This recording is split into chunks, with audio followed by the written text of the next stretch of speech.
देश में वक्फ संशोधित विधेयक को लेकर हंगामा मचा हुआ है। वक्फ बोर्ड की असीमित शक्तियों पर केंद्र सरकार अंकुश लगाना चाहती है और वक्फ की संपत्तियों से जुड़ी अनियमितताओं को दूर करना चाहती है। इस बीच बिहार की राजधानी पटना से सटे फतुहा के गोविंदपुर गांव में एक ऐसा मामला सामने आया है जो हैरान करने वाला है। बिहार सुन्नी वक्फ बोर्ड की तरफ से लगातार यहां रहने वाले लोगों को नोटिस दिया जा रहा है कि उनका जो मकान है, उनका जो ज़मीन है, जहाँ पे वो पिछले कई वर्षों से रह रहे हैं, वे उसे खाली कर दें। और आपको बताएं कि इस गांव में लगभग 95% हिंदू परिवार रहते हैं। उनकी ज़मीन पर वक्फ बोर्ड ने दावा ठोक दिया है। देखिए, पटना से महज 30 किलोमीटर दूर गोविंदपुर कुर्था गांव की ये कहानी है, जहां बिहार सुन्नी वक्फ बोर्ड ने इमाम बाड़े की ज़मीन होने का दावा करते हुए गांव के लोगों को नोटिस भेजकर 30 दिनों के अंदर खाली करने का आदेश दे दिया है। साथ ही गांव के बाहर बोर्ड भी लगा दिया है। साथ ही कुछ ग्रामीणों को जिला अधिकारी के माध्यम से 8 अगस्त 2024 को नोटिस भी भेजा गया। बताते चले कि गोविंदपुर कुर्था गांव में करीब 5% अल्पसंख्यकों की आबादी है, तो 95% हिंदुओं की आबादी है। बोर्ड ने दावा किया है कि प्लॉट के आसपास इमाम बाड़ा एवं कब्रगाह है। दूसरी ओर बोर्ड में जमीन की जो भी खाता खसरा अंकित है, उन प्लॉटों पर घर बना हुआ है और गांव वालों का कहना है कि ये लोग यहाँ कई पुश्तों से निवास कर रहे हैं। ग्रामीण क्या कह रहे हैं, पहले इस पर आप सुन लीजिए। जो बाप दादे से रहते आ रहे हैं 100-200 वर्षों से, लेकिन इस पर वक्फ बोर्ड ने, बिहार सुन्नी वक्फ बोर्ड ने हमको दावा ठोक दिया है, 30 दिन के अंदर खाली करने का आदेश दिया है। दावा कर दे खाली गोली मारा बस वो सामने वाला सामने हड्डी लगा हुआ प्लॉट है इनका। यही प्लॉट बस बोर्ड में डाल हड्डी से खरीदी जमीन है, खतियान से खरीदा हुआ जमीन। ये है कि डीएम हमको ये जो आया ना जजमेंट, उसके बाद हमारा कैंसिल किया कि नहीं, आपका है निरस्त करते हैं वह खतियान नोटिस को निरस्त किया है डीएम ने। ये फाइनल ही आया 4/7 को। हाँ, ये डीएम का, ये देखिए आप जजमेंट देख लीजिए। उससे भी हाई कोर्ट गए तो हाई कोर्ट ने हम लोग को दिया कि ये रहती हैं, इन लोग का मैंने खतियानी जमीन है। I find the report had the land has been recorded name Tinkouri Lal, नाम petition number 2 namely Rajkishore ji हैं, इनके दादा के नाम से जमीन है, इसी का ये ये लीगल हियर है।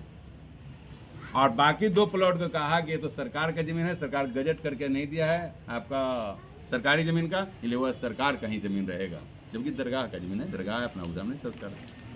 ये आपका है, ये पहला सुनवाई हुआ और उसमें से इस प्लॉट से जब इनका था प्लॉट, तो उसमें 2 एकड़ जमीन इनसे लिया है। उसमें 217 प्लॉट जिस पर दावी किया तो 2 डिसमिल उससे भी एक्वायर किया था।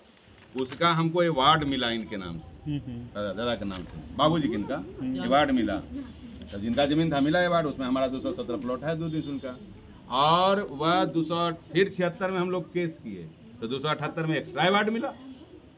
तब डीएम चला गया हाई कोर्ट कि इन लोग ज़्यादा अवार्ड लिए हैं, और 2015 में, देखिए 2015 में डीएम ने विड्रॉल किया है केस हमसे कि नहीं भाई हम आपको नहीं लड़ेंगे, ठीक है आपका, तो वह उसका ही आपके दावा को मान लिया तो है ही। तो मैंने उन्हें ज़्यादा पैसा के लिए कर रहा था, ज़्यादा पैसा ले लिए, उस पर ही आपका है। हाई कोर्ट में 2015 तक केस हमारा चल रहा था। चलिए हो गया ये तो क्लियर हो गया हुआ। उसमें तिनकौरी लान के नाम से 130 है, 217 प्लॉट है जो इनके परदादा के नाम से है। ये जमीन देख रहे हैं बैठे हुए हैं, तो ये हमारा 1908 का ही है। इसका लीजिए, अब मेन है कि यह नीचे वाला। हाँ, तो 1 प्लॉट तो हम लोग खतियानी है, 2 प्लॉट सरकारी है।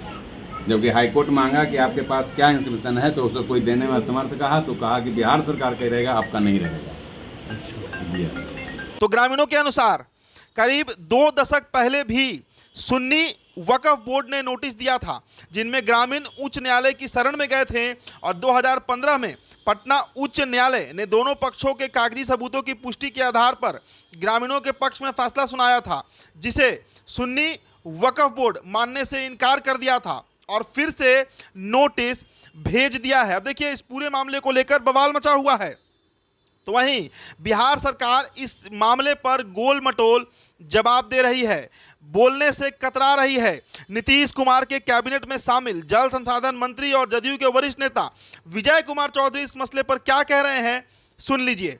उजागर हो चुका है, मुस्लिमों से कितना नफरत जेडीयू करती है। वो उन्होंने क्या कहा कि नफरत पैदा हो गई?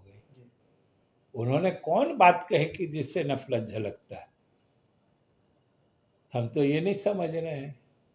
हम तो बता रहे हैं कि नीतीश सरकार और नीतीश कुमार और जनता दल यू की खासियत रही है कि अल्पसंख्यक समाज के प्रति जो संवेदनशीलता हमने दिखाई है कि कोई चुनौती के साथ देख ले। हमारे मुख्यमंत्री नीतीश कुमार जी के शासनकाल में अल्पसंख्यकों के कल्याणार्थ, मतलब उनके कल्याण के लिए जितनी योजनाएं चलाई गई हैं या जितना प्रभाव उस समाज पर पड़ा है, उन योजनाओं के कारण कोई चुनौती के साथ बता दे कि आज तक किस सरकार ने अल्पसंख्यकों के लिए उसका आधा, उसका 1/3 भी किया हो। नहीं सर, आप लोग उचित मानते हैं कि ये जो संशोधन विधेयक लाया गया सदन में, ये उसके हित में है, ये हित में है, मुसलमानों के हित में है और इसे लागू होना चाहिए? हमने क्या कहा आपको? हमने कहा कि जो बिल आया है उसके बारे में कुछ आशंकाएं, कुछ भ्रांतियां हैं और केंद्र सरकार ने जो इसको संयुक्त प्रवर समिति में भेजने का फैसला किया है, यह उचित है, मुनासिब है। अब जो इनकी चिंताएं हैं उनको सुन के निराकरण किया जाए। सहयोगी दलों के दबाव के बाद या सहयोगी दलों के मांग के बाद केंद्र सरकार ने निर्णय लिया। अब ये दबाव में उनका तो स्वयं का किरण रिजिजू जी जो मंत्री हैं, अल्पसंख्यक कल्याण मंत्री, उनका ही प्रस्ताव आया कि इसकी बेहतर और बृहत्तर संसदीय समीक्षा के लिए इसको संयुक्त प्रवर समिति में दे दिया जाए।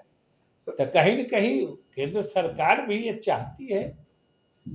सर, क्या आप लोग से बात हुई थी कि वक्फ बोर्ड जो संशोधन बिल ला रही है तो उसमें कहां तक नहीं, अभी तो आ गया ना, अब तो सबके सहमति वाला निर्णय हुआ है।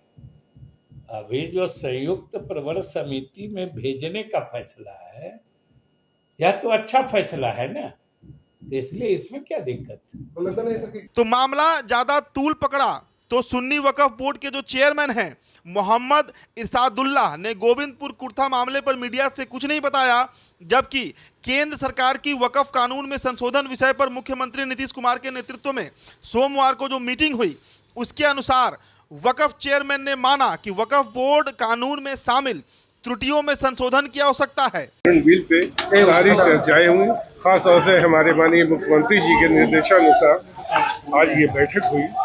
उनकी इच्छा है कि अमेंडमेंट बिल 2024 जो आया है, इसमें थोड़ा सा जितनी भी हमारी तंजीमें, हमारे अक़लियती समाज को जहाँ जहाँ ऑब्जेक्शन है उसको दूर किया जाए।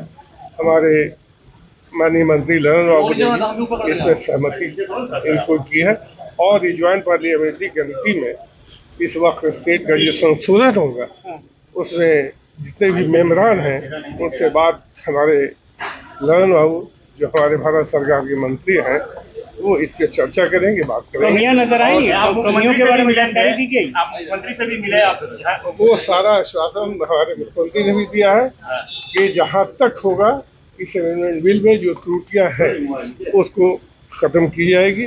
और आज भी हमारे माननीय मंत्री ने जो ये आश्वासन दिया है कि इसको ज्वाइंट पार्लियामेंट्री कमेटी में रख करके जो ऑब्जेक्शंस हैं उसको दूर किया। वक्फ चेयरमैन इरशादुल्लाह के अनुसार केंद्र सरकार के पंचायती राज मंत्री राजीव रंजन सिंह उर्फ ललन सिंह वक्फ कानून संशोधन के लिए गठित पार्लियामेंट्री कमेटी में जो बातें हैं वो वक्फ के पक्ष में रखेंगे।